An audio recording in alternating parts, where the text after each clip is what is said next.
As our guest this week, we have someone really interesting. It's a slight departure from what we normally talk about, but Paul Hodges, who is the chairman of IEC, which is a consultancy to business and to various investors as well, is here to talk to us about demographics. Now, the key point here, Paul, is that this is the year that the average baby boomer across the West turns 55. And your idea is that this tells us a lot about the future, tells us a lot about investment markets, economies in general, and where they're going to go from this year. Exactly. If you start by saying, what is the economy all about? It's all about people. And people consume or they don't consume, depending on how much money they have and also how old they are. So when we're younger, we don't consume very much. Our parents buy it for us.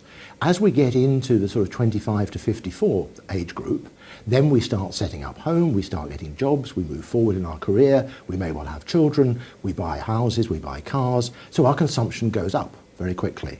And then, once we get to around 50 or 55, actually the kids have left home, we've got most of what we need, we may need a replacement, but we don't have to rush out and buy it, and of course we're coming up to retirement, so we probably have less money.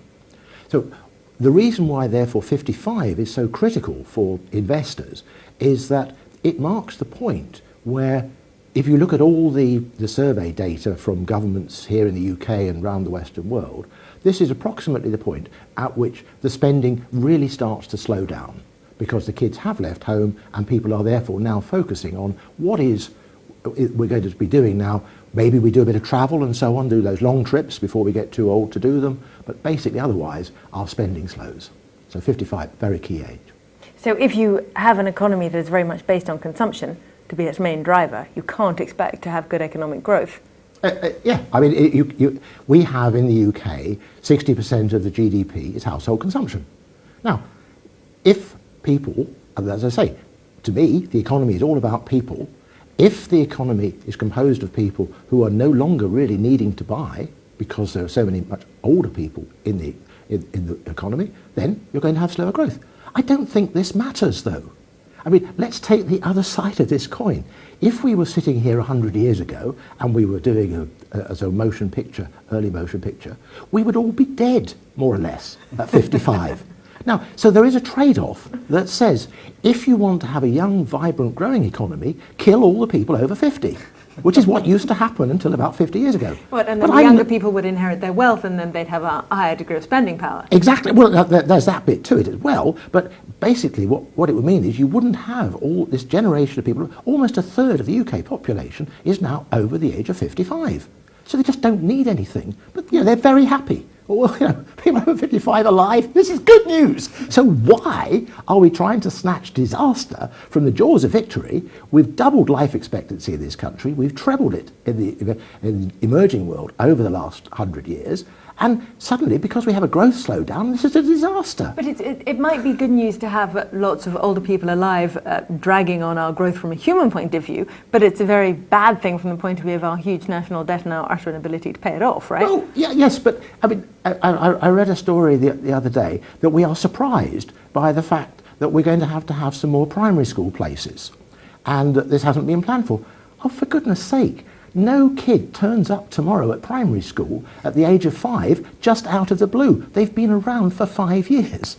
Nobody turns up at the age of 55 out of the blue. This is predictable. So the great thing about demographics is that we can actually plan for it. We know what's going to happen, so we can plan our future around it. So I suppose for our listeners today, the key question is, what does it mean for their investments? What does it mean for their equity holdings, and in particular, I suppose, for their bond holdings?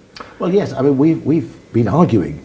We're not investment specialists in that sense, so we don't recommend. But we've argued for several years now that government bonds in the wealthy developed countries, we call them the jugs, Japan, UK, US, Germany and Switzerland, these are the places to go because investors basically want return of capital.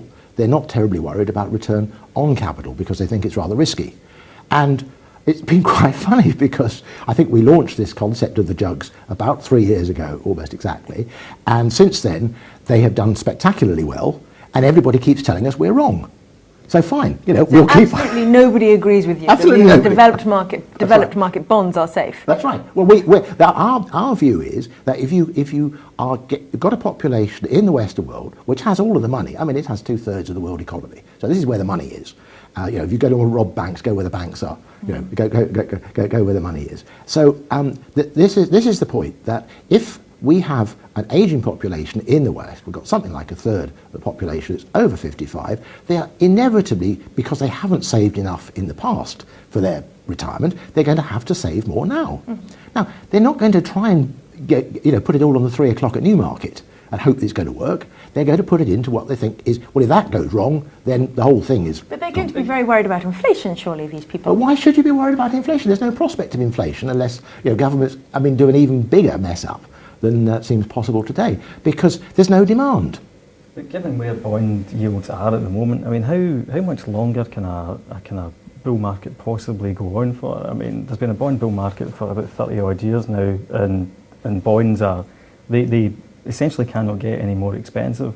Well, hang on a moment. If the good old Bank of England produces history of interest rates that goes back to 1704, and the average interest rate over that period is exactly where it is today.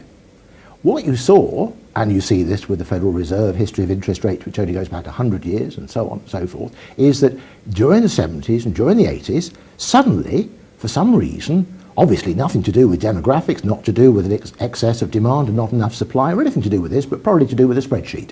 Can I just go back interest rates went up high. Back to interest rates. We have a chart of interest rate, the base rate going back to the late 1600s, and on ours, it suggests that rates today are at a historical low by quite a long way. Well, we're just using the data that's on the Bank of England website for long dated bonds. Okay, I think we'll get that data up and we'll put it underneath this chart, so Right. I think everyone can have a look at it and make their own mind up on who it is. But one thing I'd like to look at just before we finish up is equities. Where do you see the equity markets as a whole in the West going as a result of this huge demographic turning point? Well, I think what we do is we go back to a stock picker's world, so that we look at companies now who are meeting real needs for things like shelter, for mobility, for health and hygiene, for water and for food. And if you look, companies like Unilever, for example, or Procter & Gamble, are streets ahead of most companies in adjusting to these changes. So the head of Unilever in Europe, for example, was saying in Spain, where of course incomes have gone down dramatically, they're still making money because they're selling soap powder in the way that they sell it in Indonesia, which is in single sachets, because women still want to get their shirts and their blouses washed and everything else. They just can't afford the jumbo packs. So equally, Tesco here, having major problems in giving up on hypermarkets now. Because, again, people don't need this. But if you look at the other side of it, if you look at house building, for example, what we're desperately short of at the moment is multi-family accommodation, where, not a granny flat, where granny lives on a couple of years after hubby has died, but where she's probably got 10 or 20 years, she's getting older, she's worried about medical bills, what happens if she becomes ill, but she doesn't want to share the kitchen with her daughter-in-law.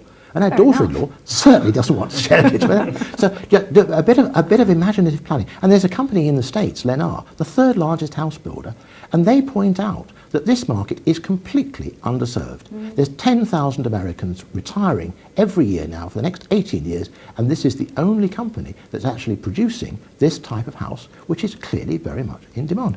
So investors, I think, have to do a bit more homework today, but the opportunities for outperformance have probably never been greater. On a stock picking base, but if you look at the market as a whole, I'm guessing that you would say that people of that sort of age are not investing large amounts of money in the market. So with that money not coming in the way it has perhaps during the last 20, 30 boom years, you'd expect the markets as a whole to not be in much of a bull market for the next, 20 odd years? Well, if you believe the policymakers that they're going to, having built up all this debt, they are now going to kickstart growth, and they've been doing the same thing for 4 years now and it hasn't worked. And Einstein said at one point, if you keep doing the same thing and expect a different result, it's a good definition of a lunatic.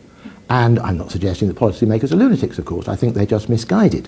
What they worry about is that we're in a new depression, and they've all studied the depression and what you should do, but that's not the point. We have this wonderful thing that we've got a lot of older people. So yes, the market itself, in our view, will not go up in the way that it did, But individual companies, very much as you did in the sort of 60s and 70s, you know, when Ben Graham, the father of investment, came along, you have to do your groundwork. You find out if they've got good capital ratios, if they can pay their debt, and are they actually meeting a customer need, and are they doing it well? Yeah. So we're moving out of an environment where passive investing works and into one where active investing works. Cool. Well, thank you very much indeed. And now onto our chart of the week.